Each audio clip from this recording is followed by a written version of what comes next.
Next topic है mirror games. Here is a picture of a dog. यहाँ पे है डॉग का picture. You can place a mirror on the dotted line. यहाँ पे इस डॉटेड लाइन पे हमें रखना है mirror.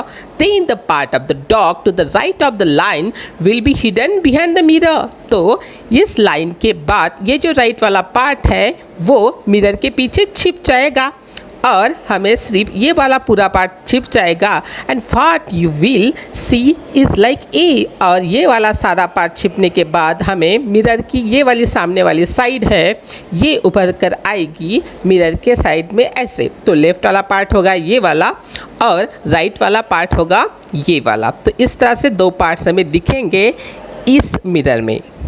Look at the figure in the white box. On which of the dotted lines will you keep the mirror so that you get shape? B. जैसे हमें पता है यहाँ है टू लाइन्स, ये वाली लाइन्स दोनों में से कौन सी लाइन सही ये हमें ढूंढना है।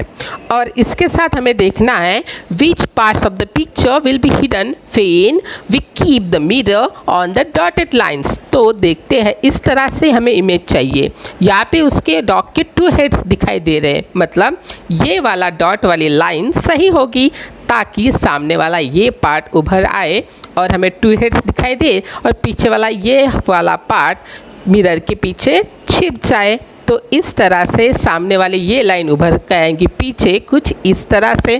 तो हमारी मिरर वाली लाइन होगी इस जगह। आप ड्राइंग और आंसर लिख सकते कुछ इस तरह से। Now make a line on the white box to show where you will keep the mirror to get the picture next to it. अब हमें बनानी है मिरर वाली डॉटेड लाइन ताकि ये वाला पिक्चर हमें दिख जाए मिरर में। ये वाला पार्ट हमें नहीं दिख रहा है, इसका मतलब हमें लेना है इस वाला पार्ट। अब देखिए डॉग का सर हमें दिखता है तो हमें डॉटेड लाइन रखनी है कुछ इस तरह से ताकि हमें ये वाला पार्ट छिप जाए उसका।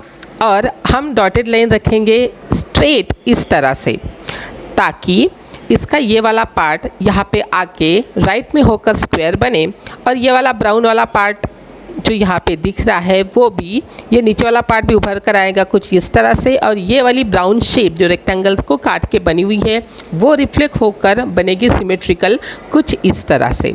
तो अब हमें पता चला है कि इस जगह पे अगर हमने लाइन खींची तो लेफ़्ट वाला पार्ट और राइट वाला पार्ट तो छुप जाएगा और लेफ़्ट वाला पार्ट मिरर में रिफ्लेक्ट होकर उसकी इमेज बनेगी। तो हम खींचेंगे लाइन मिरर वाली इस जगह पे ताकि left. Now in next figure D, here is a picture which we have to extract, which we have to image in the mirror. अब हमें पता है ये वाला उसका हेड वाला पार्ट है वो दो पार्ट्स हुए और नेक भी इस तरह से उसकी रिफ्लेक्ट होकर आई है। मतलब हम मिरर वाली लाइन खींचेंगे यहाँ पर ताकि ये हेड उभर कर आए आगे और पीछे वाला ये वाला पोर्शन जो है राइट वो पूरा छिप जाएगा। We have to place the mirror dotted line in this figure so that we get this figure. हमें पता है यहाँ पे दिख रहे उसके टू हेड्स, तो ऊपर वाला हेड और नीचे वाला हेड, और हमें उसकी ये वाली टेल भी दो बार दिखाई दे रही है। इसका ये वाला ब्राउन पार्ट तो बिल्कुल दिखाई नहीं दे रहा है, मतलब उसके टू हेड्स और गर्दन भी नज़दीक है इसलिए लाइन होगी नज़दीक से इस तरह से। और ब्राउन वाला पार्ट तो नीचे वाला दिखाई नहीं दे रहा है इसलिए नीचे वाला ये सारा पार्ट छुप जाएगा और ऊपर वाला उसका हेड रिफ्लेक्ट होकर मिरर में दिखेगा कुछ इस तरह से। चलो लिखते हैं इन दोनों के answers. In the next figure F we have to find out this image from this image. हमें ये इमेज से ये इमेज तैयार करनी है। अब इस इमेज तैयार करने के लिए हमें पता है ये वाला पार्ट होगा रिफ्लेक्शन में मिरर के और ये वाला पार्ट हमें ढूंढना है ये वाले हमारे पहले फिगर में। अब देखते ये फिगर अगर हमें चाहिए तो इस तरह से हम खींच पाएंगे लाइन ताकि उसका हेड और फ्रंट वाले टू लेग्स की इमेज उभर कर आएगी हमारे मिरर में। तो पीछे वाला ये पार्ट अपने ओरिजिनल फिगर का छिप जाएगा और सामने वाला ये पार्ट मिरर में रिफ्लेक्ट होकर आएगा।